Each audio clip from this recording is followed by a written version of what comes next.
Hola, hola, bienvenidas y bienvenidos a Radio Semilla, el podcast de la Red de Guardianes de Semillas, donde hablamos de regeneración ecológica y social. El episodio de hoy es con Jorge Juan Anhalser, que es un ser humano de esos excepcionales, imposible de categorizar. Él se autodefine como un andariego, un aventurero.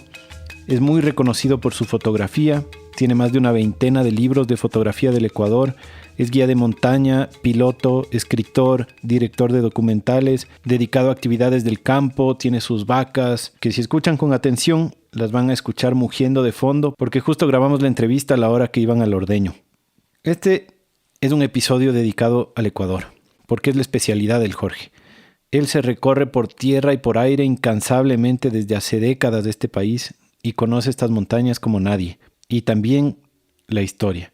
Casi siempre en Radio Semilla tratamos de mantener las conversaciones enfocadas alrededor de un tema, pero Jorge maneja tantos temas diferentes que desde el comienzo renuncié a tratar de mantener un hilo y más bien me entregué a tener una conversación auténtica con él, a dejarme llevar por los temas que iban surgiendo y terminamos hablando de historia, de identidad, de geografía, de volcanismo y hasta de ovnis.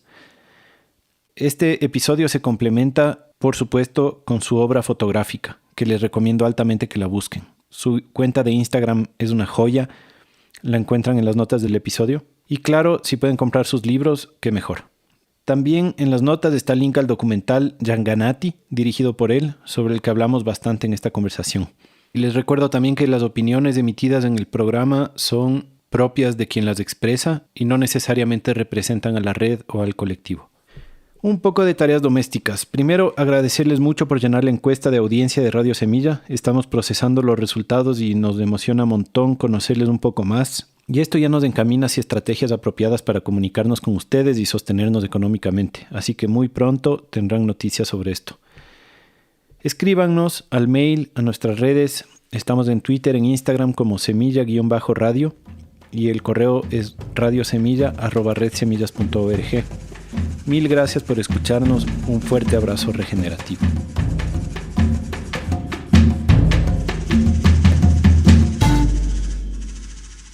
Jorge Juan Anhalser, bienvenido a Radio Semilla. Qué bacán tenerte aquí. Es un gustazo. Para mí, pues, oye, un placer.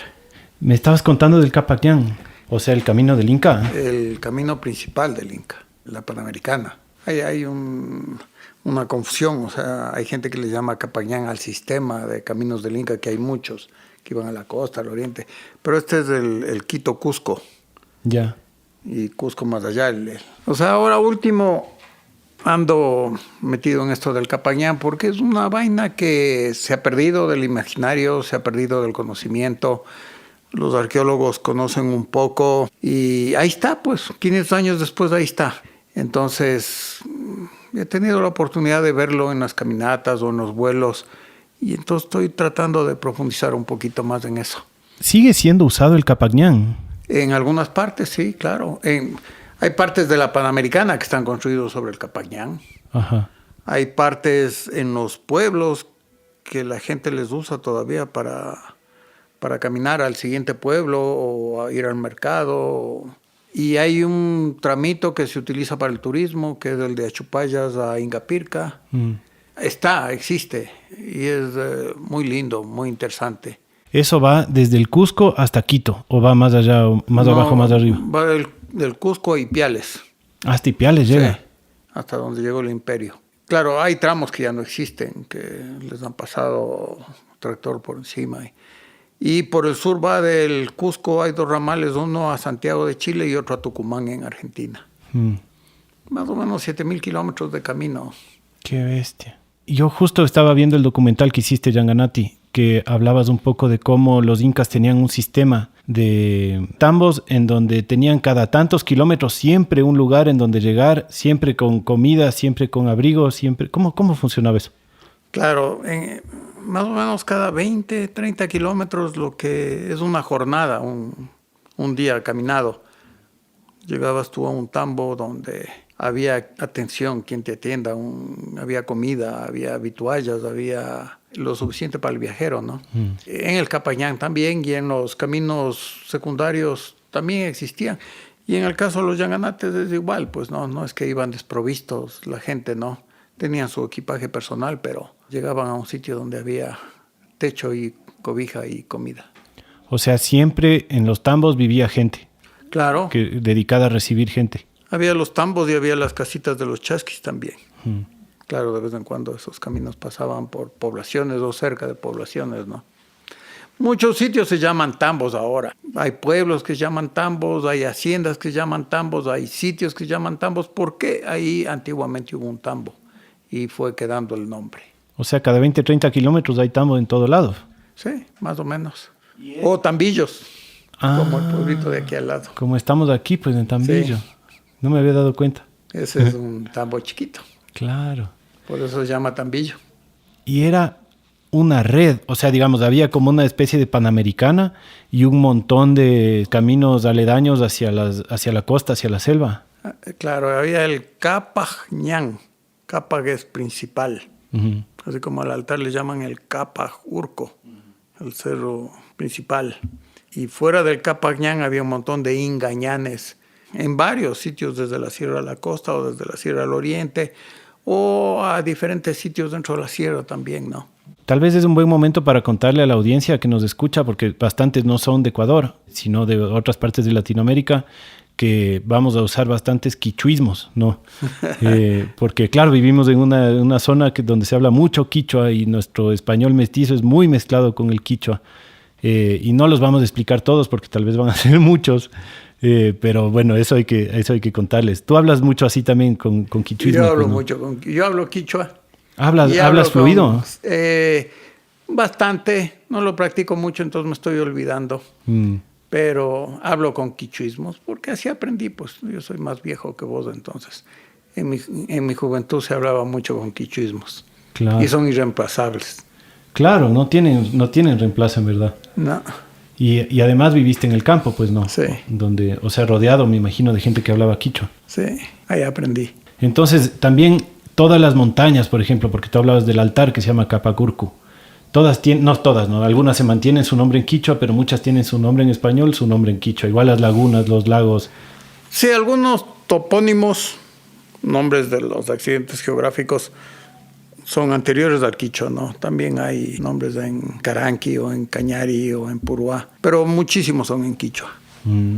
A propósito de eso, recién me enteré yo que mucha de la historia pre-inca o incluso inca que aprendemos en las escuelas es falsa, porque ha habido este señor Juan de Velasco. El padre Juan de Velasco. El padre Juan de Velasco, que escribió una historia que ha sido en gran parte un mito. Pero mucha de la historia republicana que aprendemos en las escuelas también es falsa. Todo el mundo tiene una necesidad de ciertas proezas y héroes, y aquí en el Ecuador, a falta de eso, se han inventado, ¿no? Como a Don Calderón o qué sé yo. Claro, no es solo la historia previa, capaz que lo que pasó hace 20 años también ya lo sabemos mal, ¿no? Sí, capaz que lo que pasó el año pasado tampoco nos contaron a plena, ¿no? De ley. O sea, pero hay que ser perspicaz. Pero ahorita que mencionaste los caranquis, me hizo pensar, ¿no? ¿Cuánto de las culturas que vivían aquí existieron y cuáles no? O sea, los caranquis entiendo que sí. Los caranquis sí, hay arqueología y hay todo, los mismos incas reportan sobre ellos, pero lo que el padre Juan de Velasco se inventó es esto de los Chirituchicelas y los quitus. ¿No? Los chiris, no hay ningún vestigio de chiris, ¿no? No existe, no hay ninguna otra fuente que diga o hable sobre ellos, aparte del padre Juan de Velasco, ¿no? El padre Juan de Velasco tiene una imaginación muy fértil, ¿no? Es más, me contaron recién que mi vecino, dos vecinos de hecho tenían una conversación con el José Cueva y el Felipe Vega, que son vecinos míos. Uh-huh. Y mi tocayo Felipe Vega me decía que, de hecho, toda esta historia escribió Juan de Velasco fuera del país, porque él fue expatriado con los jesuitas. Ajá. Y desde Italia escribió toda esta mitología que no ha sido real, ¿no? Sí, ese no es el problema que hay escritos de Italia, porque muchos de los cronistas que vinieron con la conquista no escribieron la historia aquí, sino desde España cuando se regresaron. Pero claro, el problema es que el man estaba en otra onda, ¿no? ¿Quién sabe por qué? ¿Seguirán enseñando en las escuelas eso? Sí, claro. Impresionante, oye. Claro, y siguen enseñando a Don Calderón y siguen enseñando un montón de cosas que no son certeras, ¿no? Porque los profesores también así lo aprendieron y no está bien visto cuestionar. No está bien visto, pues es la historia patria sagrada y te pones la mano en el pecho y la frente en alto y cantas de eso, ¿no? Y la razón, ¿tú crees, es porque necesitamos héroes? Y la historia del Ecuador no es necesariamente de imperios, qué sé yo, de grandes hazañas, sino más, digamos, distendida en diferentes pequeñas localidades, como una historia más bien pacífica. Sí, exacto, que hay que tener orgullo de eso. Tenemos una especie de complejo, ¿no? Que nos conquistan los incas y nos conquistan los españoles y después de eso nos sentimos conquistados por los gringos, aunque no sea verdad, pero siempre hay que tener alguien a quien...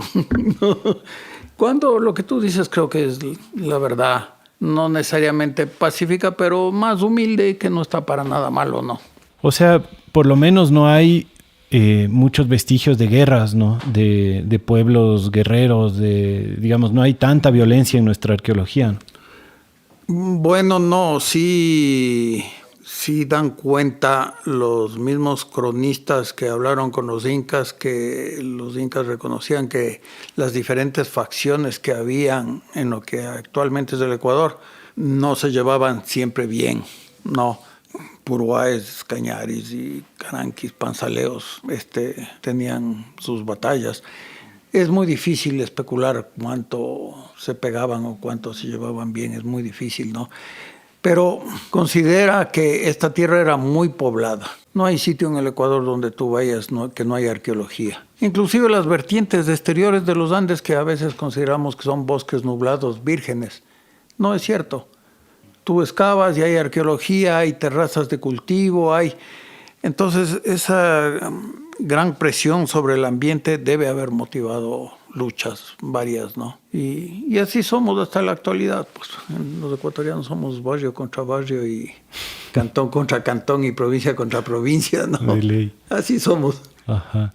Me decía que en Cochasquí hay como 8,000 cráneos enterrados. Algo así, ¿tú conoces esa historia? No conozco, pero lo que sí conozco es que en Cochasquí hay, que eso es Caranqui, hay un piso superior de apropiación inca. O sea, los incas tomaron ese sitio como propio, como para ellos también, ¿no? Entonces siguieron manteniendo el sitio, pero para ellos, ¿no? O por ellos. Pero sí, cráneos hay en todo lado, ¿no? Bueno, pero así por miles acumulados en un solo lugar, ¿no? Habría que hablar con los arqueólogos, ¿no? A ver si es que eso era un sitio donde se iba a enterrar la gente, o si ahí mismo hubo una masacre, o qué será, ¿no? Vamos a tener, espero, en próximas semanas al Cristóbal Cobo, que es experto en esas cosas. Ojalá él también nos pueda dar más luces ahí, porque me decía que hay otro sitio grandote por Pambamarca. Pambamarca es un sitio donde hay hartísimos pucarás. Los pucarás eran fortalezas militares. Y eso fue una frontera entre incas y caranquis por mucho tiempo. Y hay arqueología de armas, ahí hay muchas armas. Entonces sí, es muy posible que ahí haya muchos cráneos, ¿no? Rotos además. Sí. No.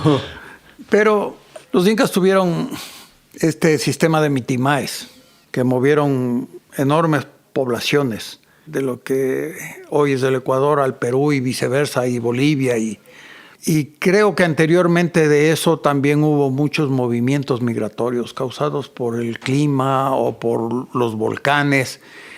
A mí se me hace, y sería interesante ahora que la tecnología de la genética está tan avanzada, a mí se me hace que somos una mezcla, no desde siempre y hoy en día también. Entonces yo le quito el nacionalismo actual de que esos son peruanos y el Huáscar es de allá y el Atahualpa es de aquí, o mucha gente, a veces que escribo yo de estos asuntos, es muy nacionalista y yo soy panzaleo, aunque el apellido del cuestionador sea español, ¿no? Debe haber habido enormes mezclas. Los movimientos mitimaes, volviendo al Capañán, que por eso es tan ancho, ¿no? Tiene más de 10 metros de ancho. Ahí debe haber trajinado pueblos enteros, ¿no?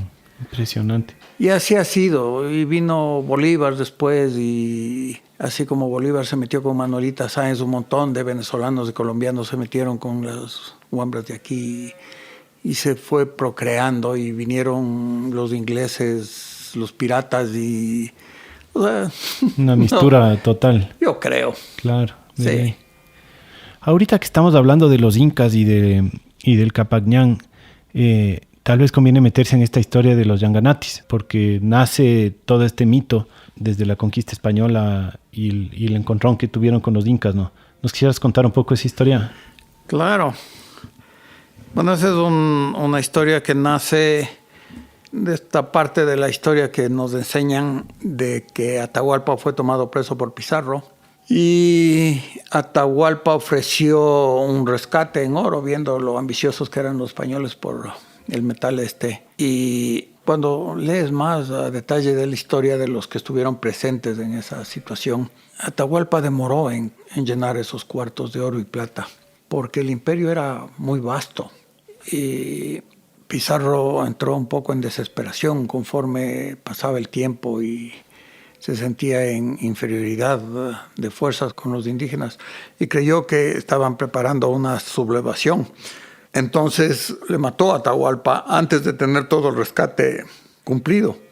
Y entonces parte del tesoro que iba de aquí, de la parte de Quito hacia Cajamarca, al saber las noticias de la muerte de Atahualpa, regresó y fue escondido supuestamente en los Yanganates. Ahí nace el asunto.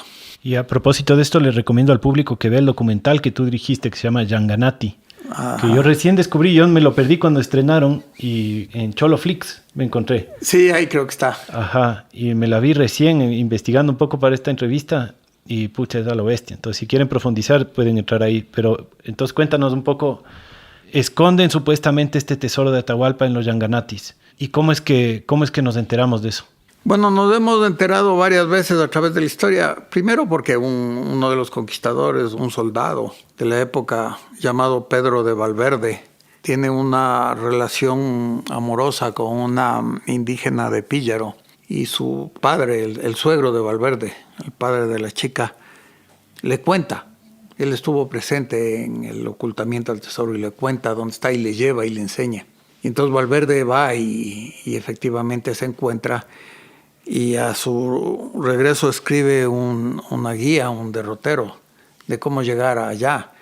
Bueno, no a su regreso, en realidad lo escribe en su lecho de muerte para eximir sus culpas y deja ese derrotero al rey y a la iglesia, a la Santa Iglesia Católica. Entonces, para salvar su alma, ¿no? De que él solito había estado lucrando del tesoro. Y eventualmente ese documento se llega a conocer. Entonces es la primera noción documentada, más allá del mito, ¿no? O sea, eso es 1500 algo, sí. 1550, algo así. Exacto, más o menos por ahí. ¿Y qué más dice él en su derrotero, aparte de las indicaciones de cómo llegar? ¿Dice cuánto había, qué había? Dice que hay un montón, del cual él sacó solo muy poco, ¿no? Por si acaso. Pero habla de que había mucho. Y eventualmente, demorado, el rey de España llega a saber de este documento, unos 200 años más tarde. O sea, otro rey, claro, unos 4 reyes de España después. Después, el documento se confunde en los archivos, ¿qué será? Yo no sé. Y ese rey de España manda una orden a su corregidor, a su gobernador en la Tacunga, que vaya a ver si esto es verdad, ¿no? Entonces, ahí hay otro documento que atestigua. Entonces, el corregidor de la Tacunga recibe la orden del rey de ir a buscar el tesoro. De ir a buscar el tesoro, el corregidor le manda al rey que vaya con el obispo de la localidad. El corregidor se va, regresa después de un tiempo con la novedad de que no es cierto, y el obispo que fue de testigo y a cuidar que las cosas se cumplan como se debe, se muere lastimosamente al cruzar un río. Cosa que no es rara en los Yanganatis, ¿no? Que se muere mucha gente cuando explora los Yanganatis. No es rara, y tampoco es raro que convenientemente se mueran. Claro. ¿No? Como es este caso, el padre del hongo se muere allí adentro. Ajá. El corregidor de la Tacunga desaparece, renuncia a su cargo de corregidor, lo cual es muy raro porque ese puestito era codiciado, ¿no? Como un puestito de esos en la actualidad igualito. Y desaparece del mapa hasta que hace unos 50 años en Perú asoma un documento de una herencia dejado por un señor Puga Pastor a sus herederos de la quinta generación. Y por ahí un despabilado se da cuenta que Puga Pastor era el corregidor de la Tacunga. No, entonces resulta que el corregidor de la Tacunga aparentemente algo sí se encontró. ¿Y era una herencia en oro? Era una herencia en oro. ¡Wow! ¿Y eso está? O sea, entonces sabemos... No, pues la historia es complicada porque la herencia en oro está depositada en el Banco de Edimburgo, en Escocia. Banco que existió en la época del corregidor. Pero el banco... Bueno, ya sabes cómo son los bancos, ¿no? ¿Y dónde está el depósito? El papelito, el recibo, el algo. Claro. Y nadie tiene. Entonces, hubo muchos intentos y trámites por lograr eso del banco, pero el banco nunca entregó nada, ¿no? Qué loco. Entonces, casi que no es un mito que el tesoro sí existe. O sea, casi o que sí existió. O que, digamos, que existió, que existe, porque el oro al final, de que está en algún lado, está en algún lado. No, porque este tesoro era en piezas labradas, no era en lingotes, no era en oro en polvo, sino en piezas que sacaron de los templos. Y así lo atestiguan los pocos que lo vieron. Y entonces seguramente los que lo sacaron lo fundieron. Lastimosamente, ¿no? Porque eso tendría tanto más valor. Claro, o sea, buena parte del tesoro sí desapareció, así es que lo fundieron. Sí. Claro. Y de ahí me imagino que desde hace cientos de años hay gente yendo a buscar el tesoro. Y de Así hecho es. tú has sido guía de buscadores del tesoro en los Yanganatis, ¿no? Sí. ¿Y cómo ha sido esa experiencia? Alaja, pues lindo, porque es que te vas a los Yanganates y a diferencia de las otras montañas, ahí no conoces nada, no hay a quién preguntar. Entonces es una vaina de exploración como en los inicios, ¿no? Claro, no hay un letrero, no hay un chaquiñán, no hay nada. Sí. Qué Exacto, bestia. entonces eso es mucha orientación y navegación y usar el buen criterio y que eso es cada vez más raro en las montañas que están para afuera, ¿no? Entonces, lindísimo. Increíble. O sea, al menos de lo que vi en la película sobre los Yanganatis, pucha, es cosa seria entrar ahí, ¿no? Hay lugares que son peligrosísimos realmente, ¿no? Bueno, es una topografía muy arrugada. Si te ruedas, estás tan lejos de todo, no tanto en distancia, pero sí en tiempo, ¿no? No hay quien te vaya a rescatar, tienes que tener mucho cuidado, es muy fácil perderse, entonces es una cosa así.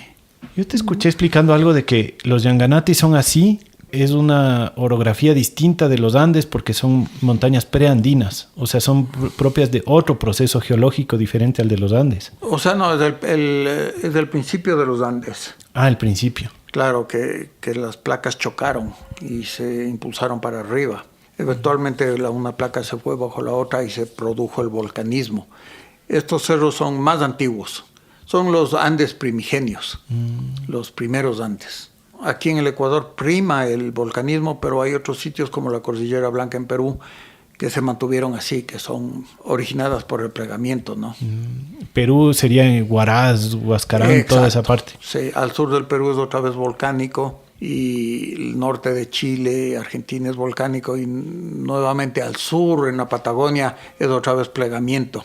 A ver, para entender bien esto del plegamiento y lo volcánico, cuando recién se chocan las placas, hay como una especie de proceso más violento en donde donde surgen esas cordilleras. Claro, al chocarse las placas se van para arriba, ¿no? El choque les obliga a irse para arriba y ahí se generan estas montañas. Eventualmente una placa entra debajo de la otra, la del Pacífico, la de Nazca, entra debajo de la continental y esa fricción entre las dos placas crea el magma y el volcanismo. Pero el primer impacto fue un choque. O sea, esas partes, digamos, los Yanganatis, la Cordillera Blanca, nacen cuando todavía ninguna de las placas se fue por encima de la otra, sino cuando están medio todavía tratando de... Sí, yo no sé si en el caso de la Cordillera Blanca ese proceso existe todavía. Ajá. Aquí en el Ecuador pasó así, ¿no? En los Andes septentrionales del Ecuador, la parte norte. Qué interesante eso. Bueno, recién media hora ya dentro del episodio, no hemos ni mencionado que tú eres fotógrafo y que en realidad la mayoría de gente te conoce por eso, porque tienes más de una veintena de libros de fotografía, aunque entiendo que la fotografía es más como un plus de todo lo demás que tú haces, ¿no? Es una manera de compartir lo que hago, las cosas que veo, el privilegio que tengo de ver tantas vainas. Y es también fue por mucho tiempo una manera de poder hacer una profesión de las cosas que hago yo, ¿no? Uh-huh. Y aparte de eso, tu fotografía no es cualquier fotografía, sino que es fotografía aérea, que tú normalmente la haces desde tu propio avión, o sea, tu ultraligero. O sea, pero yo hago mucha fotografía terrestre.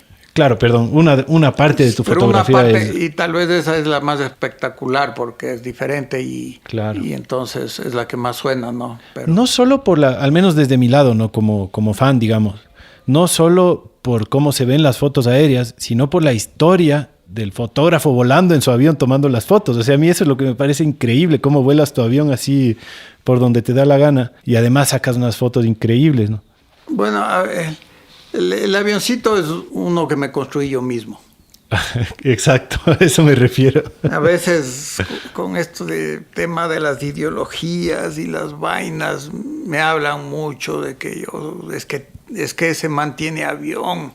Ah, como que tuvieras tu jet privado. Claro, pero es un avión hecho por mí, pues, ¿no? Que en realidad cualquiera que quisiera pudiera hacérselo, siguiendo los mismos pasos. Pero ese avioncito vuela lento y es abierto al paisaje. Entonces eso me permite a mí tomar fotos porque no tengo ventana que me interrumpa y tampoco paso muy rápido, ¿no? Tengo que volver a los diferentes sitios varias veces, pero sí te permite tiene esa ventaja, ¿no? Te escuché decir en algún momento que los primeros años que volabas ni siquiera tomabas fotos, ¿no? Que recién comenzaste a tomar fotos ya después, cuando unos 6 años creo que te escuché decir que ya volabas. Claro, por 2 razones. La una porque me daba miedo, pues me ahuevaba. ¿No? Tienes que coger la cámara con la mano, pues, ¿no? Y para eso tienes que soltar los mandos. Claro, las dos manos. Y te distraes un poco y yo no era muy diestro, entonces me daba miedo. ¿Qué horas me dedico a la foto y me voy al hueco? La otra es porque la cámara a veces es un divorcio, pues, con la belleza, con la realidad, con la aventura. No es lo mismo si te invitan a la farra del amigo que se casa a gozar, a bailar, o te invitan de fotógrafo. Te invitan de fotógrafo, estás jodido. Claro. ¿No? Entonces, yo me demoré unos 6 años en subirme con la cámara, pese a que ya era fotógrafo, ¿no? Ese dato me parece interesante para graficar que en verdad lo tuyo es más la aventura que la fotografía, ¿no? Sí, o sea, como sí, la experiencia, el estar ahí, el meterte en donde nadie se ha metido, el hacer de todo. Y después dices, ya estoy aquí, de una vez voy a tomar unas fotitos y hacer libros, ¿no?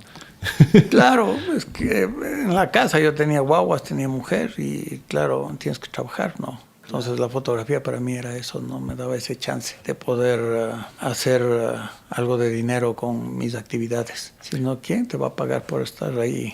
Claro. Correteando. Claro. Ayer el Etienne, que es otro vecino mío que también te conoce, me decía que él una vez voló contigo en el avión. Sí. Y me dijo que vino a verte y que se sorprendió mucho porque te encontró ordeñando las vacas. Y ya llegó el Etienne, ya vamos, abriste el hangar, sacaste el avión y se fueron. No es que entraste a la casa a cambiarte, a coger nada. Del ordeño al avión y al aire. Oye, vamos, así es todavía, oye, no he madurado nada. Y planificas así como tus vuelos o de pronto dices, está bueno el clima, me voy. Generalmente digo así, claro, cuando el clima está bueno, que no siempre sé de antemano.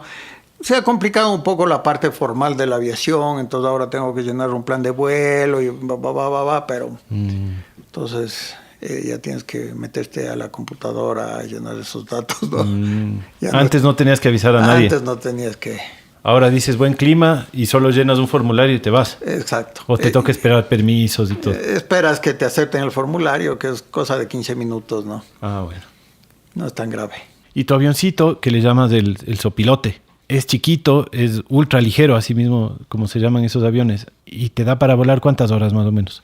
Puedes volar unas 4 horas seguido, que sí vuela a unos 100 y pico de kilómetros por hora, 110, 120. Entonces, en 4 horas, si te vas recto, puedes ir lejos, ¿no? Claro. Pero, como dices ahora, es más difícil aterrizar, ¿no? O sea, tienes que saber bien dónde vas a aterrizar si es que... Si es que tienes de emergencias, ¿no? O sea, y si no regresas acá, ¿no? Como... Pero, bueno, parte de la sofisticación que ha habido esto que te cuento en aviación es que también puedes utilizar los aeropuertos. Entonces te vas y aterrizas en Riobamba o en Cuenca. Escuché en una de esas entrevistas que tu mujer decía que todavía no tenía ni refrigeradora y tú te compraste un avión. ¿Eso es verdad? Eso es verdad. Es la única vez en mi vida que me endeudé, ¿no? por el avión, y en la casa no había nada, y claro, ya debe haber sentido muy feo que yo me vaya a desbaratar por ahí y no le deje nada. Claro. ¿Y de dónde te vino la idea del avión? O sea, ¿ya tenías alguna experiencia volando o nada? No, pero yo andaba en las montañas y todo, y siempre esto de los pilotos me fascinaba porque es una vaina que se me hacía a mí como muy libre, y de ver las cosas desde otro ángulo, ¿no? Entonces yo me quise meter a la FAE cuando era Wambra, pero ya usaba lentes, entonces no me aceptaron. Y eventualmente asomaron estos ultraligeros y yo vi en una revista y dije, pues esto es, ¿no? Y me metí. Qué bacán. ¿Y cómo ha cambiado el paisaje desde que comenzaste a volar sobre las montañas hasta ahora?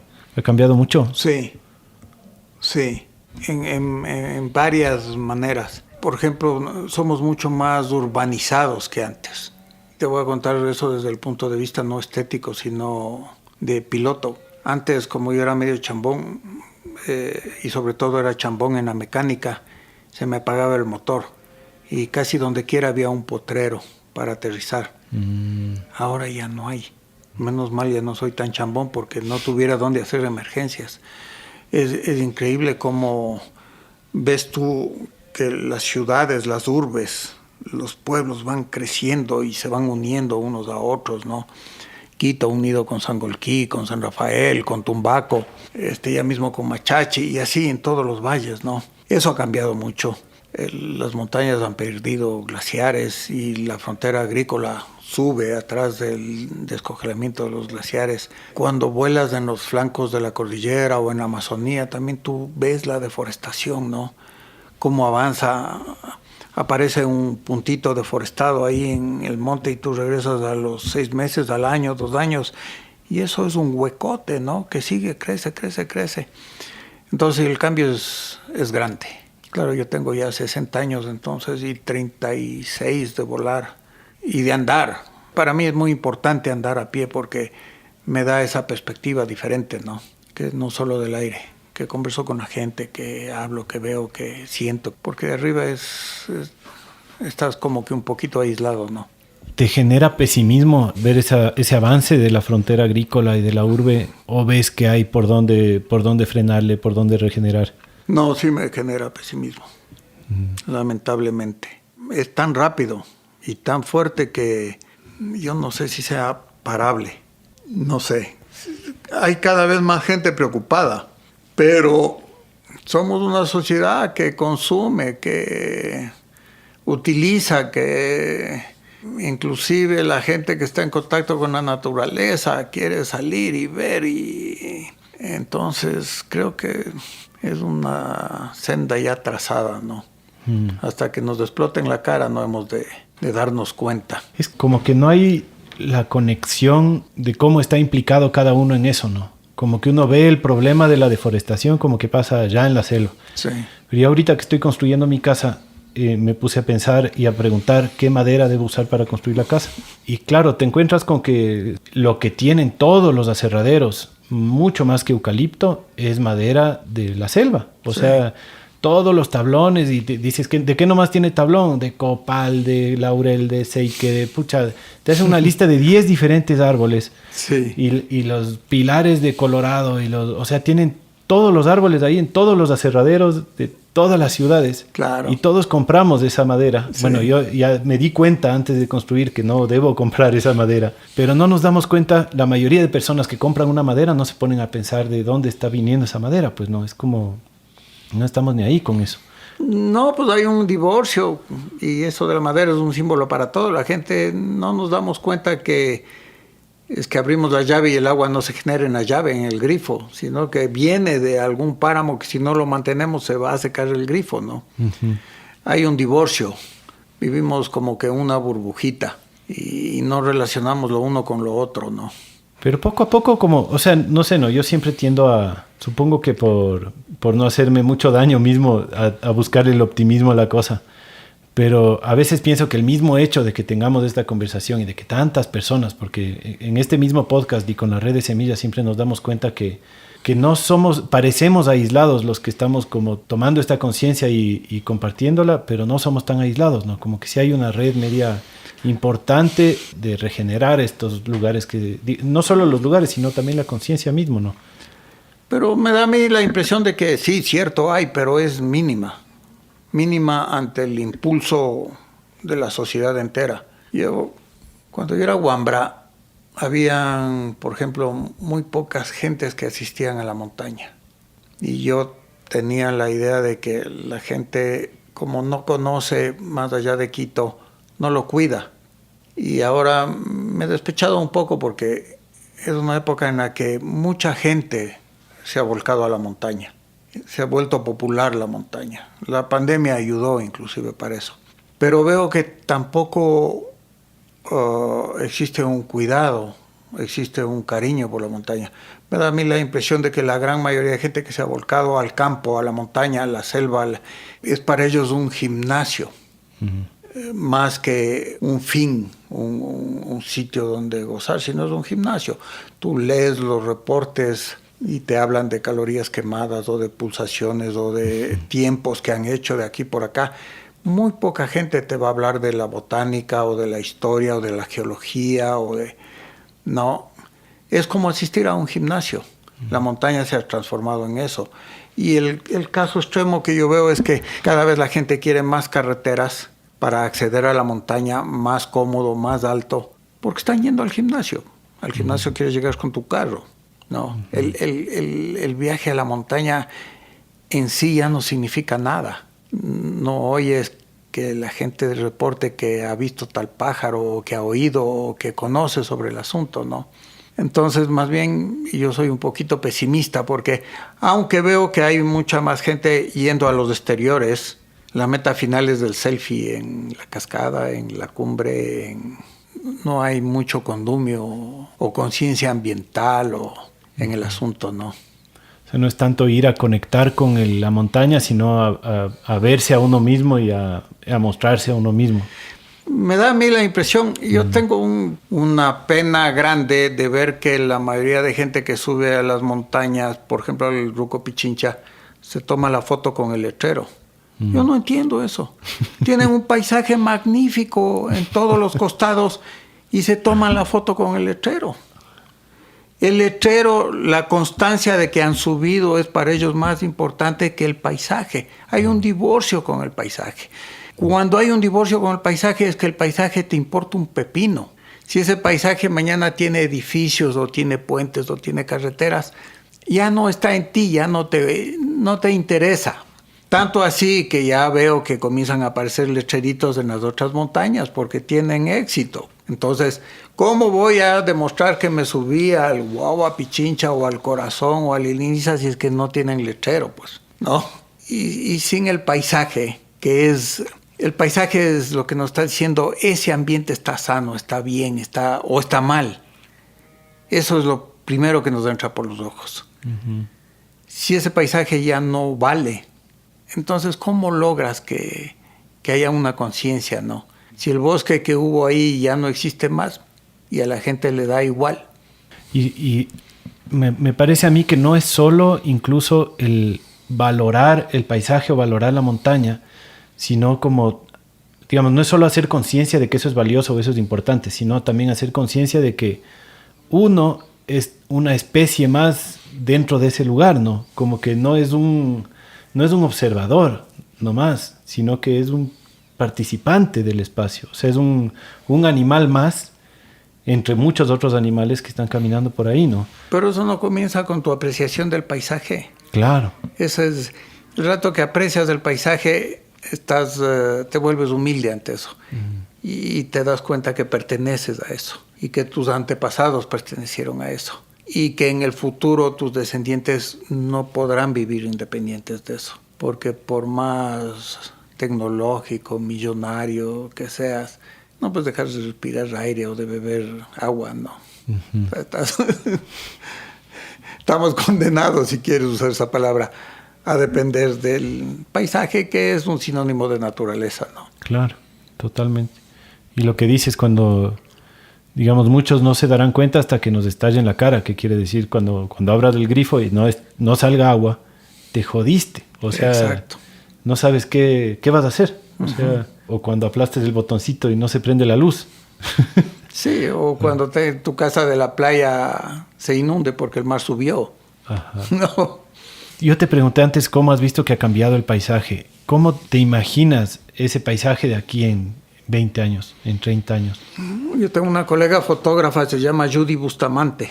Ella una vez hizo una foto así grandota. Yo no sé cómo la hizo porque es de hace años ya. No sé si había Photoshop o no había Photoshop. Pero era una foto del Pichincha y ella le puso casas hasta Cruz Loma y el Cóndor Huachana y el Ruco. Y ese rato yo no entendí, pero de vez en cuando regreso a esa imagen. Y eso es lo que yo me imagino, hasta que ya no dé más, ¿no? Porque en mi tiempo de vida, que es más o menos, no tan largo, ¿no? Digamos 40 años desde mi madurez hasta acá, Quito se acababa en la Villaflora, pues. Y yo venía acá por la carretera y era puro haciendas a los lados. Y ahora Quito está aquí a 4 kilómetros, ¿no?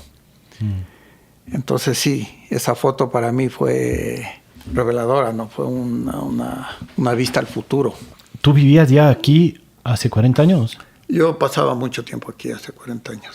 Aquí, para los oyentes, estamos en la casa de Jorge, que es cerca de Tambillo, que es al sur de Quito. Uyumbicho. Justo quería decir que donde estamos ahorita, porque quería hablar de tu casa. Porque en este podcast a veces hablamos como de un tema en particular con alguien, pero con una persona como tú no se puede hablar de un tema en particular. Necesitamos cubrir muchas cosas. Y una de las cosas es que estamos en una casa de hacienda, pero reconstruida con pacas de paja. ¿No es cierto? Con pacas de heno. Ah, de heno, porque claro, ni siquiera es paja de... No es paja, es... En este caso, sobre todo, ticuyo seco, que es lo que se les da a las vacas, ¿no? Que secas cuando hay buen clima. Entonces, es heno, no es paja. ¿Y hace cuánto construiste esto?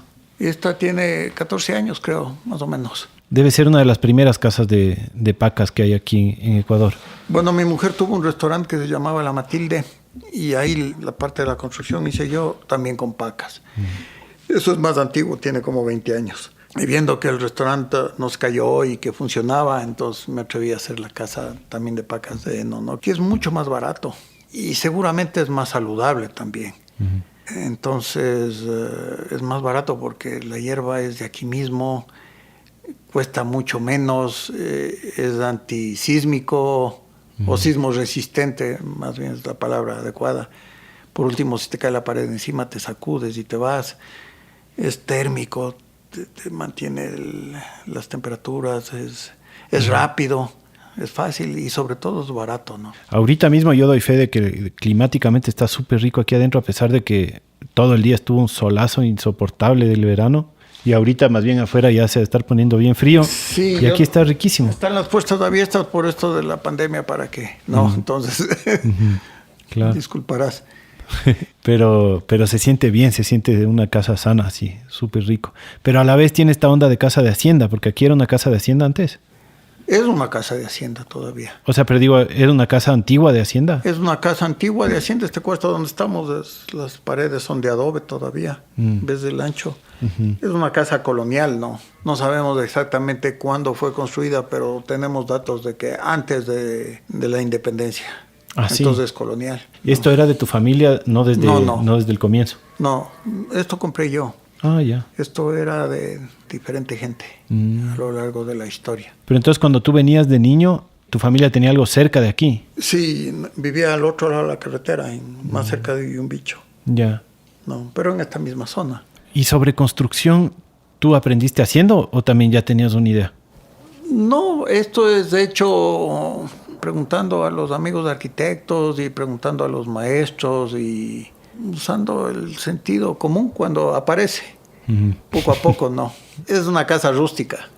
Y lo rústico perdona un montón de errores, ¿no? No se notan. Si sería una casa formal, verías un montón de errores. Ajá.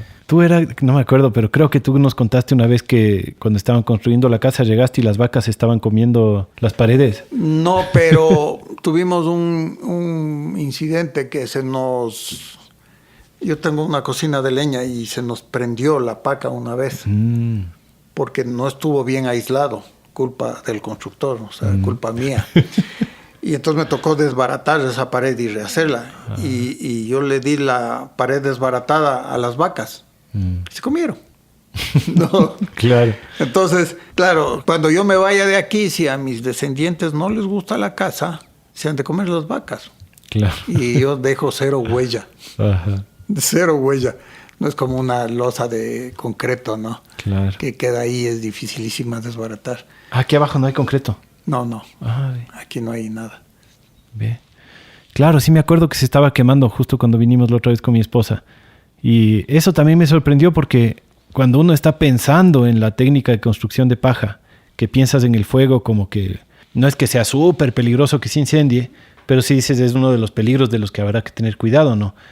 Pero cuando vi que había fuego en la paja directamente y la tranquilidad que tú tenías de que sí, ahí se está consumiendo, ahí va a tocar solucionar algún rato, ¿no? Como me di cuenta que los miedos que tenemos muchas veces no son bien fundados porque, claro, aunque se prenda fuego, no es que va a consumir más de una paca, ¿no? Es que la paca es prensada, entonces no es muy compacta, no hay oxígeno ahí adentro, entonces se prendió, ¿no?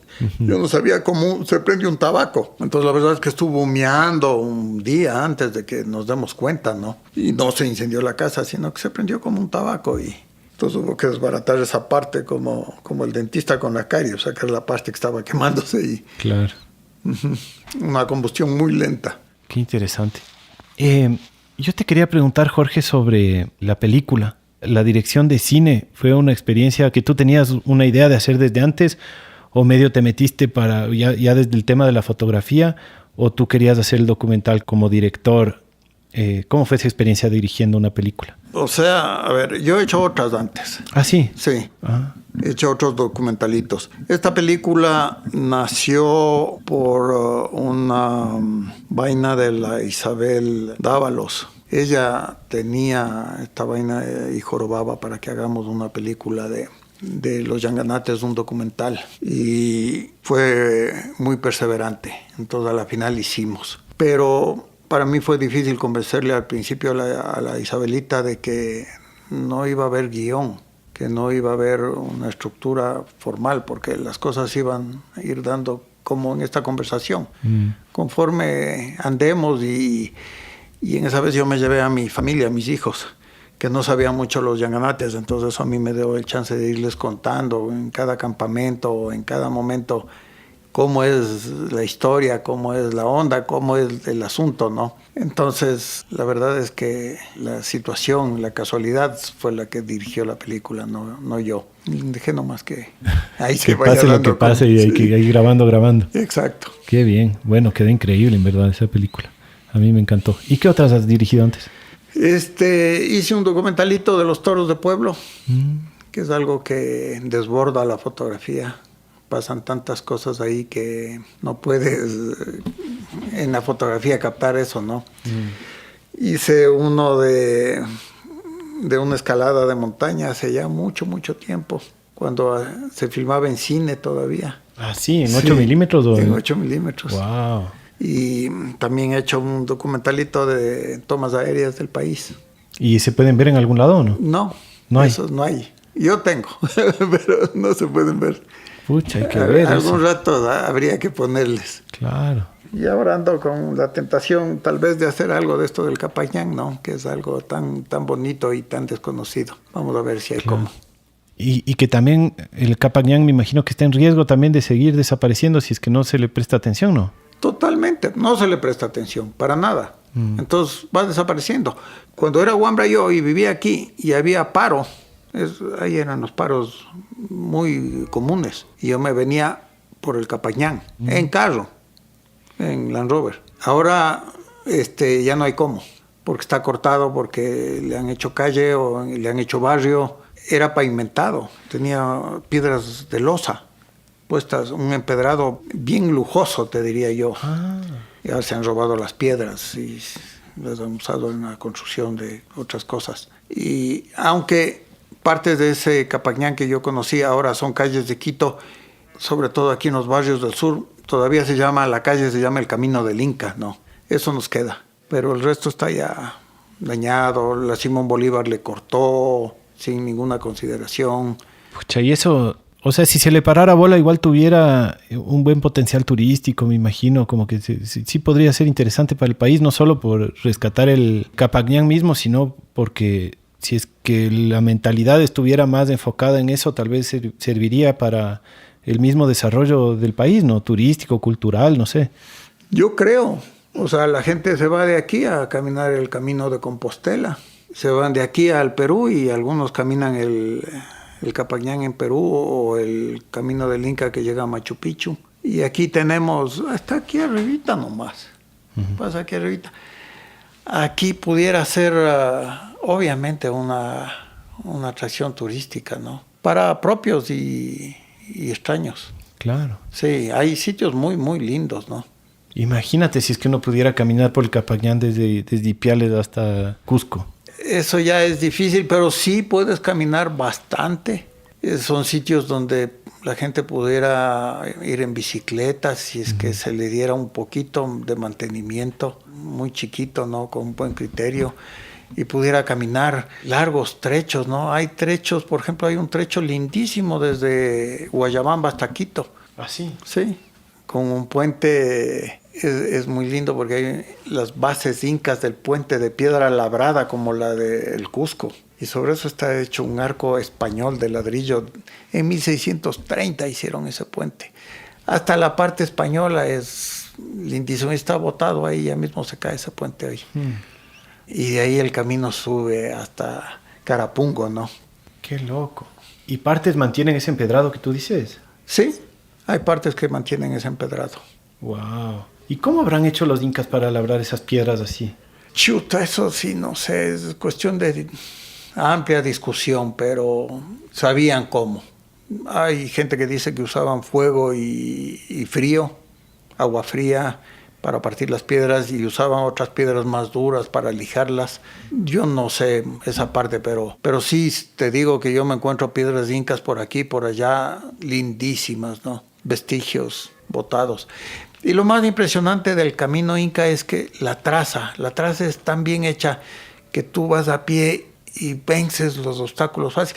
Hay unas lomas paradísimas, ¿no? Y dices, sacas la madre subiendo esa cosa. Pero coges el Capañán y te vas suavito. La traza es tan bien hecha, ¿no? Y cuando le ves desde arriba, cuando yo estoy volando, que es por lo que me comencé a interesar, es que tú ves las carreteras actuales, las pavimentadas, que van todos serpenteantes por un lado, y el camino inca va rectito, ¿no? Está hecho por buenos ingenieros. No es así nomás.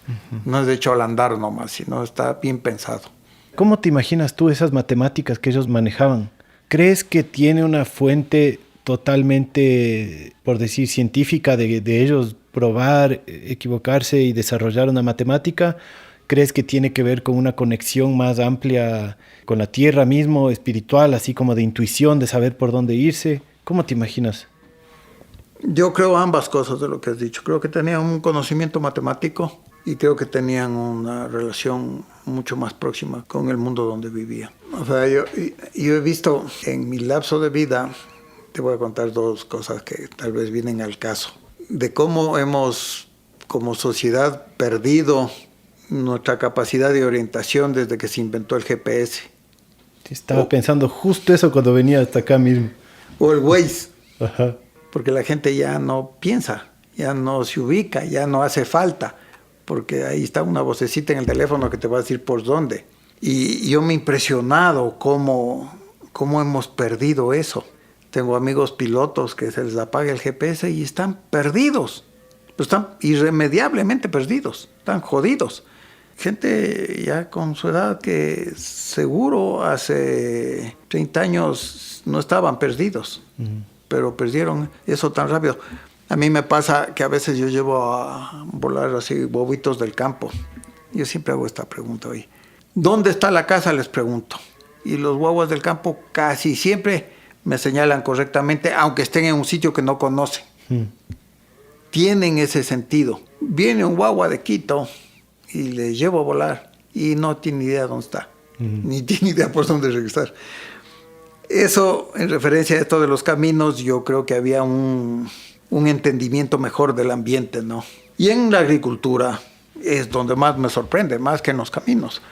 Porque tú vas por el Capañán y vas descubriendo dos cosas impresionantes. La una son las terrazas de cultivo, que evitaban la erosión.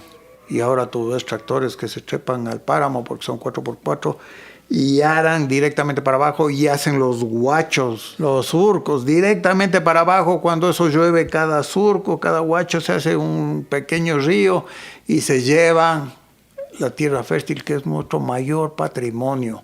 Yo he visto en mi tiempo de vida, que tampoco es tan largo, como laderas fértiles se han transformado en Cangagua, donde la tierra ya se fue. Eso es algo inaudito, cómo esta gente podía conservar la tierra y nosotros no. Inclusive cuando la mayoría de tierra es propiedad privada, ¿cómo no es un patrimonio familiar? Te voy a heredar, hijo, lo que más vale de esto, la fertilidad. Y el otro sistema maravilloso, no sé si tú conozcas, son los camellones, que también hay restos aquí en todo el sur de Quito, en el norte. Están muy claritos en las riberas del lago San Pablo, que también eran un sistema con gran éxito ambiental. Creo que también en la costa, el delta del Guayas y todo eso, creo que eran puros camellones, ¿no? No sé, pero probablemente. Y expliquémosle a la gente qué es un camellón para los que no saben. Bueno, se vinieron a dar cuenta en el Titicaca. Yo conocí esos camellones porque no sabían cómo es que en esa altura, en ese frío, en ese clima tan riguroso se podía cultivar. Y eventualmente los arqueólogos o un equipo de gente de diferentes campos se dio cuenta que había estos surcos, estos guachos enormes que estaban inundados. Y entonces las plantas sembradas en la parte superior del surco y la parte baja inundada, esa agua cogía el calor del día y evitaba que en la noche y en la madrugada haya heladas y que la planta se hele. Al mismo tiempo criaban peces ahí adentro y entonces con eso se abonaban las plantas y tenían esa fuente de comida también de los peces. En el caso del Ecuador, las criadillas. Y eso les permitía tener una abundancia de cosechas que ahora no se puede, pues son terrenos pantanosos. Pero eso mismo funcionaba en los terrenos pantanosos. Turubamba, al sur de Quito. Turu es lodo. Turubamba, la llanura de lodo. Y al norte de Quito, esa laguna somera que hubo de Iñaquito, ¿no? Entonces todo eso era medio pantanoso. Y ahí estaban los camellones. Entonces utilizaban toda esa parte que nosotros lo que hemos hecho es drenarlas para poder trabajarlas. Y, por ejemplo, en el sur de Quito, en la subida al Atacazo, tú ves todavía las terrazas, ¿no? Terraciado todo eso. En el sector de Cayambe, en un montón de lados hay terrazas, ¿no? Si es que tomamos estos dos ejes, ¿no? Como el tema de la ciencia y la conexión con la naturaleza, es como el balance está chévere, pero si es que solo nos olvidamos de la conexión con la naturaleza y solo pensamos en la matemática, ahí es donde nos jalamos, ¿no? O sea, no solo la matemática, sino la economía, ¿no? Si es que el tractor se le va a hacer más fácil bajar recto y va a ser más barato y no estás conectado con el suelo, dices, ya, pues hágale para abajo, ¿no? Claro. ¿Qué te importa lo que pase el próximo año? Es lo más rápido ahorita. Y ya te olvidaste del suelo. Pero es una economía cortoplacista, pues. Claro. Tremendamente cortoplacista. Hay un montañero inglés, Edward Whymper, que es el que subió la mayoría de cumbres en el Ecuador por primera vez. Él decía algo que yo cada vez creo que tenía más razón.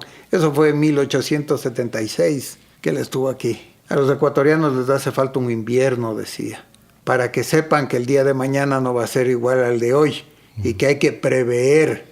Nosotros no preveemos, creemos que como vivimos en equinoccial, que las noches son igualitas y los días son igualitos, y tenemos este dicho de que mañana, y dejamos todo para mañana, no preveemos lo que estamos causando, no nos damos cuenta del error que estamos cometiendo. Existe un Ministerio de Agricultura, que es un edificio enorme, de no sé cuántos pisos, y ahí no hay un escritorio que se dedique a la erosión. Tú ves ganaderos que son estudiados o agricultores que son estudiados en el exterior y están sembrando en unas laderas horrorosas. Claro que para la fotografía es lindísimo, se ven esos parches y esas colchas lindísimas de colores, pero eso es a corto plazo. Y un poco para que nuestros oyentes de otros países también se sientan atendidos, porque estamos bien localistas. ¿Tú has tenido también aventuras en otros países de Latinoamérica? Sí, un poco. ¿Por dónde has andado? Hace unos años cogimos el avioncito y nos fuimos hasta la Patagonia. ¿Ah, sí? Sí. O sea, Ecuador, Perú, Chile, Argentina. Sí, también Colombia. Así es ya 400 kilómetros por vez, entonces nos demoramos un mes en llegar hasta la Patagonia, además conociendo y jorobando y subiendo a los Andes, que es a mí lo que más me atrae, ¿no? Pero sí, he andado por todo lado. O sea, ¿te conoces los Andes desde el comienzo hasta el final? Pero allá más superficialmente, ¿no? Claro, porque en especial más abajo es más ancho también, ¿no? En Perú es anchísimo, y en el norte de Chile y Argentina y Bolivia es anchísimo. Pero algo, ¿no? Claro, la conversación se va al Ecuador porque yo me he hecho un ecuatorianista de alguna manera, ¿no? Yo soy montañero y me he dedicado a subir las montañas de aquí y me he dedicado más a volar aquí. Y en la fotografía soy un cronista del Ecuador, ¿no? He trabajado poco afuera. Pero viendo así como abuelo de pájaro, como quien dice, ¿cómo ves tú la diferencia? Como acá estamos en el filo norte de los Andes y que es un sistema distinto que los Andes centrales, que son como este monstruo más de hielo, ¿no? Más de glaciares, así. Hablábamos, por ejemplo, con el Emilio Cobo en un podcast anterior, de cómo aquí todas nuestras fuentes de agua son los páramos, pero no es el mismo caso de los Andes centrales, que allá en cambio sus fuentes de agua son glaciares, no dependen tanto de los páramos. Allá son más picos, menos páramos, menos valles, menos pajonales. ¿Cómo es la diferencia de los Andes de acá con los Andes de allá? Allá es más agreste y es más seco, es más duro. Por eso debió haberse dado el imperio inca allá y no acá. Yo siempre me imagino la cara que habrán puesto esos incas que vinieron del sur y ver aquí todo tan verde, tan hospitalario. Sí, acá es mucho más hospitalario, esa es la palabra, ¿no? Y sin embargo somos tan parecidos, ¿no? Tan parecidos por cultura, por el paisaje de alguna manera, aunque diferente es parecido, ¿no? El aire, el viento, la fauna, la flora. Y la cultura de alguna manera, por lo que decías, ¿no? De cómo también los incas mezclaron bastante, los que llevaban mitimaes y así. Creo que acá hay pueblos que vinieron de Bolivia y allá de pueblos que se fueron de acá y así, ¿no? Claro, yo me encontré una vez en el Cusco con unos Farinango, que es un apellido de Cayambe. Entonces me puse a averiguar cómo así, pues Farinangos. Y son de aquí, mitimaes. Y lo mismo acá hay mitimaes que son de Bolivia, ¿no? Por ejemplo, los Alasaca, los Araburo. Y deben haber muchos más que no se sabe o que no hay conciencia de eso. Por ejemplo, Yumbicho era un pueblo de mitimaes. La mayoría de la Tacunga, todo Cotopaxi era lleno de mitimaes. La historia de los Otavalo, ¿tú sabes cuál es? Yo sospecho que ellos son mitimaes. ¿Por qué es distinto Otavalo? Es como que tiene un brillo así especial, ¿no? Sí, sí. Bueno, a ver, voy a especular, pero yo te conté de esa guerra terrible que tuvieron los caranquis con los incas, que duró muchos años. Eventualmente los incas ganaron y nos han contado desde guaguas la historia de Yaguarcocha, el lago de sangre, porque ahí los incas mataron como 20,000 caranquis. Quedó la provincia despoblada, tanto así que en el Incario a esa provincia se le conocía como los Huambracunas, la provincia de los Huambracunas, Huambra joven, ¿no? Y cuna el plural. La provincia de los jóvenes, porque todos los mayores fueron asesinados por la resistencia que opusieron a los incas. Voy a hablar políticamente incorrecto. Yo soy políticamente incorrecto. Este podcast también todo bien. Ya. ¿Qué es algo que les distingue a los indígenas puros? Que son lampiños. Claro que ahora hay indígenas con barba que reclaman su pureza racial, y asimismo hay lampiños que dicen ser blancos. Eso ya es otro asunto, pero cuando los españoles llegaron acá se asombraron de que los indígenas eran lampiños, lo cual no es ni más ni menos. Es simplemente una cuestión que la evolución seguramente aquí en América favoreció eso. Pero tú te das cuenta que entre los otavaleños hay muchos indígenas con bigote. Sobre todo el bigote es parte de la cultura ahí. Entonces yo me imagino que al igual que en la zona de Cuenca, donde también los cañaris sufrieron mucho con las guerras de Atahualpa y Huáscar, hubo mucho mestizaje temprano en la colonia. Y por eso esta cuestión del fenotipo, ¿no? Ahora, de todas maneras, los otavaleños tienen legendariamente fama de artesanos y de comerciantes, desde épocas del Incario. Eso es una cosa que ellos han mantenido con muchísimo éxito, ¿no? De las nacionalidades del Ecuador son los que viajan por todo el mundo, que si te vas a Japón, ahí están, si te vas a Europa, ahí están, si te vas a donde sea, ahí están. Te cuento como anécdota o como añadido, es que encima de Arequipa, al sur del Perú, hay un volcán, se llama el Ampato. Es un volcán alto, 6.500 metros por ahí. En la cumbre encontraron una momia, una chica ofrendada a los dioses.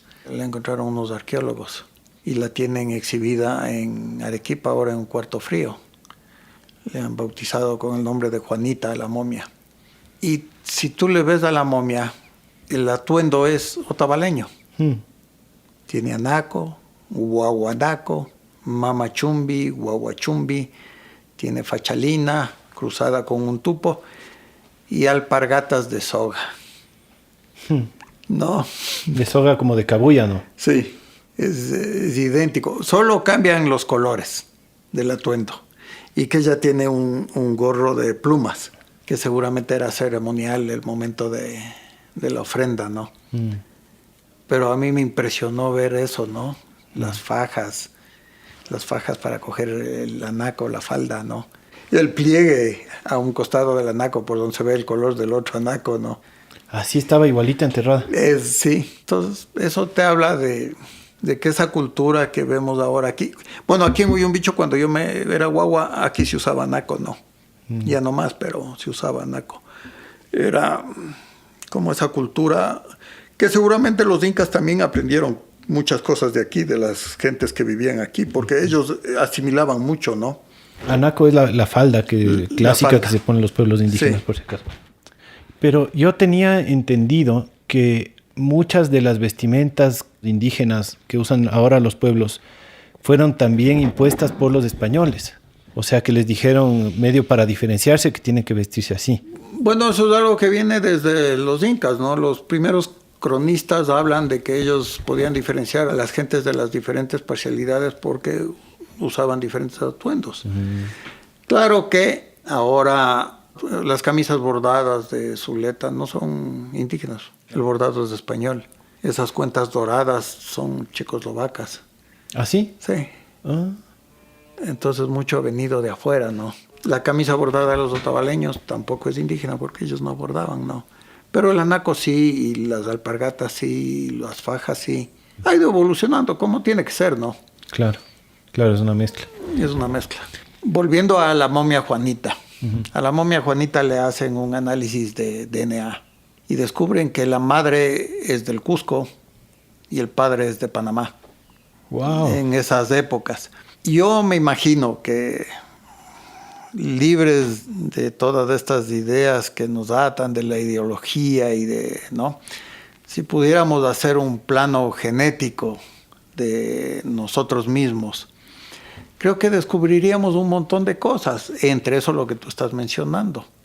Los abuelos decían con mucha razón antes, era común que te digan, de gana te das de blanco, porque lo que no tienes de inca, tienes de mandinga. De inca o de negro, ¿no? Uh-huh. Y eso es así, pues, ¿no? O sea, el mestizaje ha sido por los dueños de las haciendas, por los curas, por todo lado, ¿no? Por todo lado. Y a propósito de eso, ¿tu apellido Anhalser de dónde viene? Ese es húngaro. Húngaro. Sí. Yo soy ya tercera generación. Pero el lado de mi madre es de aquí. Y yo me hice la prueba genética, claro. ¿Ah, sí? Esta del National Geographic. No sé qué. ¿Les vendiste los datos a...? No les vendí, o no sé. No te estoy molestando. Pero igual no hay problema. Y resulta que, claro, yo tengo entre un 10 y un 15% sangre indígena local, ¿no? Por el lado materno. Es así, pues, o sea, todos tenemos.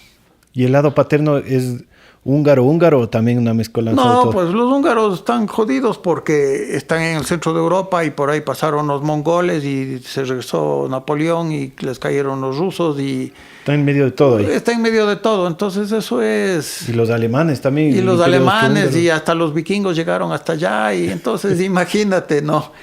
Y más antes los neandertales y los homo sapiens y, o sea, ahí está eso todo. Las razas no existen, ¿no? Claro, no existe. No existe. Oye, pero Hungría es un país súper especial, ¿no? Transilvania está ahí, ¿no? Está al ladito, sí. Ajá. ¿Tú te has metido a explorar un poco tu...? No mucho. Yo no conozco Hungría. ¿No conoces? No conozco. Pero sí es un pueblo asolado por todas estas corrientes, entonces sí tiene una unión muy especial, ¿no? ¿Tu papá conoció? Mi papá conoció y mi abuelo era de allá, pues no. Él nació allá, tu abuelo. Él nació allá. Ah, o sea, vino por la Segunda Guerra Mundial. Por la Segunda Guerra. Qué interesante. Qué lindo, ¿no? Como somos una fanesca. Somos una fanesca y con Bolívar había alemanes y había ingleses y había... Y los piratas cuando asolaban las costas del Ecuador, no. Uno se pregunta por qué las manabas son tan guapas y... No. ¿Tú crees que los polinesios llegaron antes que los españoles? No creo por las corrientes. Era más fácil irse de aquí a allá, pero no sé. Pero igual, de allá vinieron. Cuando vinieron, sea por el estrecho de Bering o como sea que hayan venido, de allá vinieron. Claro, digamos no hay de otra. La etnia no hay de otra, pero sí hay de otra en la cultura de alguna forma, ¿no? O sea, si es que hablamos de la época en donde los polinesios estaban conquistando, no sé, Hawái o que bajaban hasta el Pacífico Sur y así. Es muy probable que algunos perdidos hayan llegado, pero no creo que haya habido un contacto constante y directo y que regresaron a avisar que esto han encontrado. Pero yo creo que es muy probable que hayan llegado, ¿no? Como llegaron las iguanas a Galápagos y como... No, es muy probable que ellos hayan llegado también acá.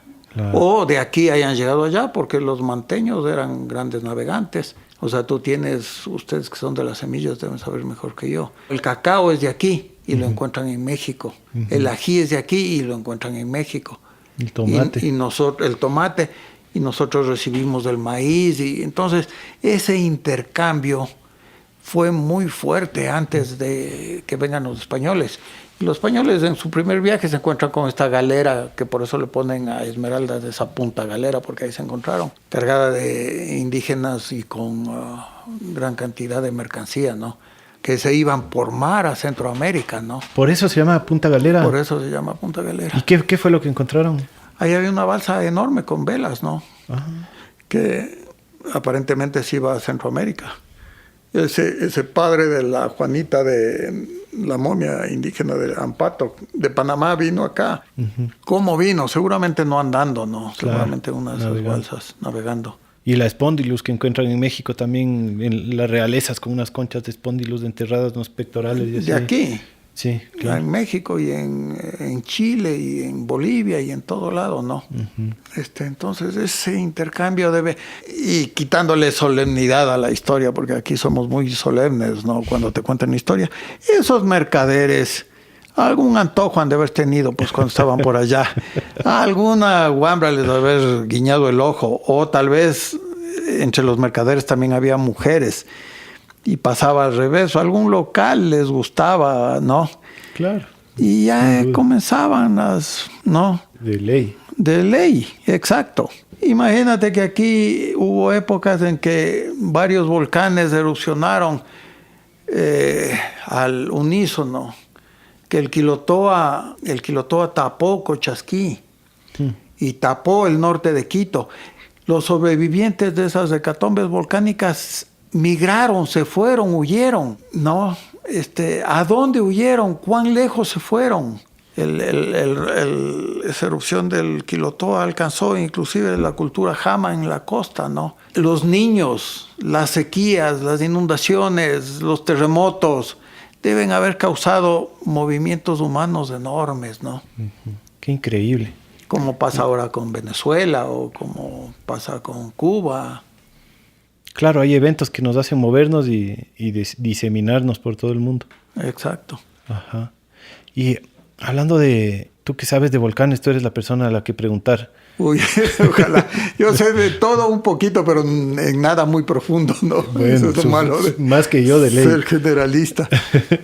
El que mucho abarca, poco aprieta, Eso, pero el que mucho aprieta, poco abarca también. Sí. Entonces, está bien. ¿Qué tan en riesgo estamos de desastres volcánicos? Totalmente. Sí, no se han apagado los volcanes. Hemos vivido una época de paz como han vivido antes, pero si tú hablas con los vulcanólogos, que yo hablo seguido para enterarme un poco de las cosas, la influencia de los volcanes, sobre todo aquí en los valles andinos, es enorme, ¿no? Ha pasado hasta un pasado geológico muy reciente, no tiene por qué dejar de pasar. Y el Cotopaxi, que es, para los que no saben, el volcán que está cerca de Quito, gigante, hermoso, que está súper activo y en teoría está en tiempos de erupcionar, ¿o no? Sí, o sea, el Cotopaxi ha tenido erupciones grandes y ha tenido algunas catastróficas hace 2000 años. Me estaban contando justo el otro día los vulcanólogos, la Patricia Motes, que vino por aquí, que es la vulcanóloga insignia, que han descubierto un lahar en la llanura de Cotopaxi que tiene 12 metros de profundidad y cubre todo el valle de cordillera a cordillera. Bestia. Eso es 2000 años. Eso ya estuvo habitado. Por eso no hay arqueología más antigua que 2000 años. Lo mismo hay otro de esos en Alangasí, que más o menos se va desde Conocoto hasta Pintaj. Del mismo Cotopaxi. Del mismo Cotopaxi. Entonces, imagínate que pasara eso. Hace, ¿qué? 10 años, no, 15 años erupcionó el Reventador y Quito se cubrió con 2 milímetros de ceniza. Y fue una pelotera. Pucha, un desastre, claro. Claro, esa erupción del Quilotoa en los camellones que hablábamos y en otros sitios arqueológicos son más o menos 20 centímetros, ¿no? Y nosotros con 2 milímetros se cerró el aeropuerto, Quito era un relajo. No, entonces... O sea, no estamos preparados para nada para ese escenario. No, qué va. Ni lo contemplamos, no. Ni siquiera. Y eso que nos dio un susto hace poco el Cotopaxi, ¿no? Pero ya pasó. Es interesante cuando lees la historia que en 1870 y pico erupciona el Cotopaxi. Pero asimismo da una alerta, humea mucho tiempo, la gente se asusta, se espanta, va a misa, pide perdón y todo. Y después se calma y 3 años después se pega el de veras, ¿no? O sea, ya mismo, dices tú. No sé si se repite igual, pero claro. Interesante cómo pasó, ¿no? Aquí humió, la gente vendió sus casas barato, los que estaban en el flujo probable, todo el mundo se asustó y después se acostumbró y ya. Entonces, pudiera pasar parecido otra vez, no sé. Y tú estás en riesgo aquí, ¿no? O sea, estás medio cerca de ríos que vienen del Cotopaxi. No, el San Pedro viene de los Ilinizas, que es el de aquí abajo. Ah, claro. Entonces, por ese lado no, pero si es una erupción grande y cubre de ceniza todo el sector, claro, marchamos todos, ¿no? Claro. ¿Tú crees que deberíamos tener, o sea, nos toca estar a la deriva, sí, o podríamos tener planes de contingencia bien puestos para eso? ¿Qué tanto serviría? Complicado, ¿no? ¿Qué puedo hacer ante un volcán? Que puede tener erupciones catastróficas. De todos modos, yo me imagino que más gente moriría en el pánico que en erupción, peleando por salir por las carreteras y chocándose, y me imagino que esos son los chances, ¿no? Pero si baja un lahar como ese que te describí, es imposible hacer algo que el gobierno pueda tener la infraestructura para proteger al valle de eso. Nada que hacer, claro. Nada que hacer, es el precio de vivir en esta tierra tan linda y fértil, ¿no? Humboldt tenía un dicho, también dijo algo así, ¿no? De cómo vivimos entre volcanes, ¿tú sabes? Humboldt le toman mal esa cita, porque todo el mundo dice que Humboldt dijo los ecuatorianos, pero cuando Humboldt vino no había ecuatorianos. Humboldt vino en la colonia, entonces lo que Humboldt dijo es los quiteños viven tranquilos entre volcanes y viven pobres encima de una olla de oro y se ponen felices oyendo música triste. Eso dijo Humboldt, Eso más era. o menos. Es cierto. Y es cierto, ¿no? Sí. Pero mira, hay sitios en el mundo que están sujetos a los tsunamis y hay otros sitios que los terremotos y hay otros sitios que los incendios. Nadie la tiene garantizado, ¿no? Y eso es parte de la vida, pues. Así es. Y nosotros tenemos los volcanes que hasta ahora se han portado muy bien. Yo no entiendo cómo el Tungurahua erupcionó 10 años y no pasó nada. Todo, ¿viste? Por todo buena onda, ¿no? Claro, no pasó nada. Y tú ves las huellas del pasado del Tungurahua, son horrorosas, ¿no? Así. Claro. Paños mismo estaba construido sobre una erupción, pues. La Goyán, esa cascada, todos son flujos de lava, ¿no? Anteriores. Creo que he escuchado a algún geólogo decir que la primera erupción de un volcán es tenaz, pero después cuando ya tiene su cráter abierto, ya Su tal chimenea vez abierta. tiene por dónde desfogar, digamos, sin explotar mucho, ¿no? La Patricia Motes con mucha humildad me dice, sabemos más de Marte que de lo que hay aquí abajo. Ahora está ocurriendo un proceso eruptivo con el Sangay, que es una novedad para todos. El Sangay comenzó a erupcionar y después de años de estar erupcionando ha tenido unas erupciones muy violentas. Entonces eso no cuadra con la teoría de la chimenea abierta. Tan violentas que se está abriendo una caldera enorme a un costado. Entonces es impredecible, ¿no? Es muy difícil eso.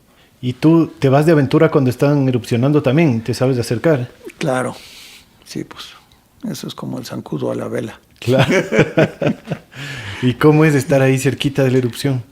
O sea, no me acerco tanto, ¿no? Pero sí un chance. ¿Qué te digo? O sea, puede ser un proceso espiritual, ¿no? De que uno se da cuenta que es nada. Y también puedes entender que hay procesos en el mundo que no solo uno es nada, sino que la humanidad entera es nada. Y te acerca al mismo tiempo a lo que debió haber sido un origen del planeta y a lo mejor sea el epílogo también, ¿no? O sea, como que te deja entender o vislumbrar esas posibilidades, ¿no? Que está eso tan diferente y tan cambiante y tan en proceso, ¿no? Que Y tanto más poderoso que la humanidad. Infinitamente poderoso, ¿no? Qué bueno que dices eso, porque yo justo quería preguntar y ya me estaba olvidando. Sobre la espiritualidad. ¿Estar en la montaña es algo que te ayuda a cultivar la espiritualidad? Yo creo. Creo que además es un asunto importante de ir a la montaña. Te pone en perspectiva. Por eso creo que es importante que la gente aprenda a caminar a la montaña. Que construyendo una carretera a la montaña estamos desperdiciando toda la potencialidad educativa que tiene la montaña. No solo la montaña en sí, que te enseña a través del cansancio y del frío y del hambre que te saca de tu burbuja, sino el contacto con otra gente, que tú puedas conversar con el chagra, el campesino, el arriero que vive allá y que vive una realidad diferente, que puedas pernoctar en su chocita o que puedas comer su comida y que puedas entender una manera diferente de ver el mundo o de que hay gente que vive diferente a ti, ¿no? Sino también el poder estar más en contacto con esa naturaleza, ¿no? El entender que hay plantas que además de bellas y bonitas huelen bien o son comestibles o son curativas. Que, a ver, ¿cómo te digo? Yo cuando era huambra, cuando era joven, me afanaba por las cumbres, por subir las cumbres, por subir por acá que nadie ha subido, por irme por más allá que está desconocido. Y claro, me saltaba esa parte importantísima. Y curiosamente, poco a poco me fui haciendo fotógrafo y la fotografía me obligó a ver todo eso que estaba dejando de lado. Todas esas cositas importantísimas, ¿no? Creo que la suma de todo eso le hace a la montaña tan importante. ¿Y tu proceso de cultivar la espiritualidad fue como desde siempre? ¿Fue repentino? ¿Has tenido como algún momento de iluminación, por decir así, de encontrarte con una epifanía? No, muy paulatino, ¿no? Muy paulatino, y de vez en cuando yo me he desbaratado, me he rodado, me he accidentado, y también eso me ha obligado a reflexionar. Me he metido en sitios muy, muy inhóspitos, ¿no? Ha sido un proceso que no acabo. Que dónde también estará la meta de eso. Habrá meta, pero por eso yo aprecio mucho no solo volar, sino regresar a esos sitios a pie, vivirlos, sentirlos, sufrirlos. Porque si solo vuelas, entonces estás tú confiado en el poder del motor, y eso te aísla del resto. Pero si vas a pata por ahí y tienes que batirte con los elementos, es como un enchufe a tierra, ¿no? Como una línea a tierra. Te pregunto porque al conversar contigo y al oírte hablar, como que siempre siento esta humildad, ¿no? Esta sencillez, que es de las cosas que yo admiro mucho. Y que siento que esa sencillez, esa humildad muchas veces son producto de esto, ¿no? De encontrarse con algo más grande, de un proceso espiritual. Claro, es que no solo te encuentras con la montaña y las circunstancias te doblegan. Te agarra la noche sin carpa y sin sleeping y pasas el frío del diablo y amaneces muerto de frío, pero comprendiendo algunas cosas. O ha habido veces que hemos pasado muchos días sin comida, ¿no? Y la hemos sufrido. Pero a veces te encuentras también con un campesino iletrado y sin embargo muy sabio, que también te pone en perspectiva las cosas. O sea, te dice en 4 frases o sin abrir la boca, en 3 actitudes. Te dice tantas cosas, ¿no? Entonces te pone en perspectiva. ¿Cómo no vas a regresar chiquito? O sea, no. ¿Y cómo es que has pasado días sin comer? ¿Te has perdido así? ¿Cómo puedes pasar días sin comer? No me he perdido, pero por ejemplo una vez en los Yanganates tuvimos un accidente y se nos fue una mochila por una peña y llena de comida. Y claro, el camino demoró mucho más y a la final decidimos salir a la Amazonía, al Tena, y pasamos 6 días sin comida, ¿no? Pero sin nada de comida y caminando todo el día. Y entonces, claro, vienes con otra perspectiva que si te fueras a pasar unas vacaciones en el Sheraton, ¿no? Claro. Y agua, sí, la montaña siempre te da agüita. Sí, agua había en abundancia, demasiada. Demasiada. Sí.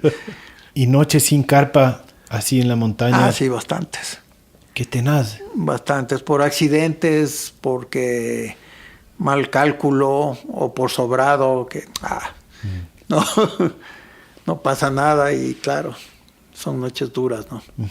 Y en esas noches o en tantos paseos que has pasado tú en lugares así recónditos, ¿te han tocado alguna vez experiencias místicas, cosas raras, qué sé yo, aliens? No sé, me imagino que se ven cosas raras, ¿no? Yo soy muy escéptico, muy escéptico. Yo tengo 2 experiencias que te puedo contar que me han hecho escéptico. Una vez cuando guiaba yo en montaña llegaron acá unos gringuitos que querían un contacto con los extraterrestres. Y ellos habían descubierto o creían que el Huagua Pichincha de alguna manera era un sitio especial para los extraterrestres, que ahí iban a cargar energía en el volcán. Ellos tenían toda una teoría y claro, me contrataron a mí como guía de montaña que les lleve. Entonces yo les llevé. En esas épocas el camino no llegaba como ahora al refugio, sino que había que subir por el camino Inca, que ahí hay un camino Inca que poca gente sabe que es Inca, pero es Inca, ¿no? O pre-Inca, el camino indígena. Y cuando pasábamos por este pueblito que queda a los pies del Huagua Pichincha, el pueblito de Yoa, había una fiesta. Y esas fiestas son tan lindas y a los extranjeros les suele interesar y a mí me interesa. Y yo les hice dar cuenta a los gringuitos de que había la fiesta y que nos quieren quedarse un rato ahí. Y ellos tenían esta fijación con los extraterrestres y esa era su meta. Entonces, vamos y vamos. Y nos fuimos. Entonces, ellos tenían unas varitas, unos péndulos, una manera de escoger el sitio donde los extraterrestres aterrizaban o podía haber el contacto. No sé si tú has oído los zumbadores. No creo. Hay estos pájaros en el páramo que vuelan al crepúsculo, cuando ya es suficientemente oscuro, y baten las alas de tal modo que producen un zumbido extrañísimo. Por eso se llaman zumbadores. Y como ya está oscuro, tú nunca les ves. Y es un zzzz durísimo, suena bien alto. Y entonces en el Guaguapichincha pasó eso, los zumbadores, y los gringuitos dijeron, los marcianos ya vienen. Entonces yo les dije, no, mister, eso es un pájaro que en inglés se llama snipe y baten las alas en un vuelo nupcial y están llamando a la hembra, no son los extraterrestres que te llaman a ti. Entonces, bueno, pasó eso, ¿no? Yo burlándome un poco de los gringuitos. A eso de la medianoche, otra vez el alboroto de los gringos, que el ovni, y yo salí lagañoso y de mala gana de mi carpa, que yo dormía aparte de ellos. Oye, y había una luz al frente de las carpas, una luz más o menos quieta, y no sonaba. Yo soy piloto, ya en esas épocas ya algo sabía. No era avión, no era helicóptero, y esa luz cambiaba de colores. La verdad es que yo me escondí atrás de mi carpa, por si acaso. Yo me arrepentí de haberme burlado de los gringuitos. Que ellos que saben del asunto allá hablen si se bajan de la nave o lo que sea. Yo estaba escondidito atrás, aunque claro, en el fondo yo decía, si es que estos manes existen, han de saber dónde estoy escondido y todo han de saber, ¿no? Más que en la embajada americana, han de saber todo de mí. Y entonces esta luz que cambiaba de colores y que estaba más o menos estática ahí, de pronto, después de un rato, se incendia. Y yo me asusté, pues no. ¿Qué le hicieron los gringos a los marcianos? No han venido en buena onda. Pero lo que había sido eso es un globo de aire caliente de la fiesta de Yoa. Ajá. Pero si no se incendiaba, yo hubiera jurado que he visto un ovni. Ajá. Quiso el destino que se incendie delante de mis ojos. Entonces, un par de experiencias de ese tipo me han vuelto a mí muy escéptico, ¿no? Porque he tenido la casualidad de ver el desenlace. Yo me imagino que inteligencia en el universo hay. Seres vivos inteligentes hay, y más inteligentes seguro, porque nosotros no somos tan inteligentes. Lo que yo dudo es que nos vengan a ver tanto y que viniéndonos a ver no se presenten. ¿Para qué vienen? ¿A espiarnos desde la ventana? Han de venir para algún interés, aunque sea se bajaran de turistas a tomarnos la foto o a decir algo, pues no. Entonces yo dudo de esa parte. Cuando tú ves de una noche estrellada el inmenso universo que tenemos, ¿qué nomás habrá allá?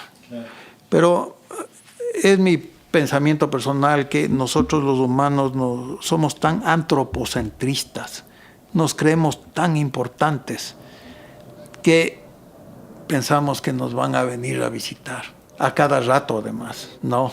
Ajá.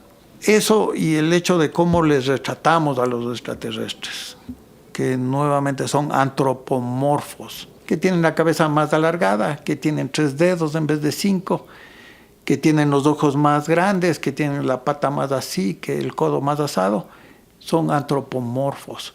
Tú caminas y ves un pájaro, ves un insecto palo, ves un cangrejo, ves un pulpo, ves un árbol, ves una mata, y aquí nomás la vida es tan diversa. ¿Por qué vamos a creer que son iguales a nosotros? Si un delfín es inteligente y es tan diferente.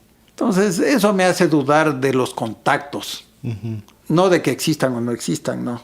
Totalmente. Ahí está en la esquina un dron. Uh-huh. Eso es totalmente asequible ahora.